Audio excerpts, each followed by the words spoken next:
E o governo Lula sofreu mais uma derrota hoje no Congresso, que também derrubou o veto ao marco temporal para a demarcação de terras indígenas. Do lado de fora do Congresso, houve protesto do movimento indígena contra o marco temporal. Do lado de dentro, governo e bancada ruralista fizeram um acordo para que fossem mantidos 3 itens vetados pelo presidente Lula, o que daria aval ao Estado para fazer contato com povos isolados, o que define que o governo poderia retomar uma terra indígena para destiná-la ao interesse público ou para a reforma agrária, e o que veta a plantação de transgênicos em territórios indígenas. Mas não houve consenso sobre o item mais polêmico do projeto de lei, o trecho que trata do marco temporal em si. A tese define que só serão consideradas terras indígenas aquelas ocupadas na data da promulgação da Constituição, 5 de outubro de 1988. Hoje eu peço a todos os nossos pares aqui que quando houve veto na questão do marco temporal, que ele caia aqui e nós aqui nesse parlamento possamos decretar a soberania do nosso país e a igualdade entre todos os povos, indígenas, quilombolas, brasileiros, que merecem respeito e dignidade. Essa tese não se trata somente de uma tese jurídica, é uma tese política.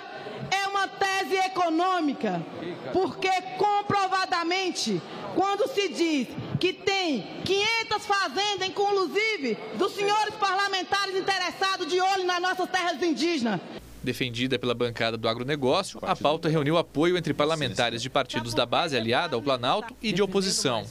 Na Câmara, foram 327 votos pela rejeição do veto e apenas 21 para manutenção. No Senado, 53 senadores votaram pela derrubada e 19 a favor da manutenção. A gente vai ver que vai se repetir um padrão que é o padrão desse ano. O governo tem uma base, mas essa base não vota automaticamente com ele. Ela vota em algumas questões. E quanto mais, vamos dizer, ideológica a questão, menos a base vota com ele.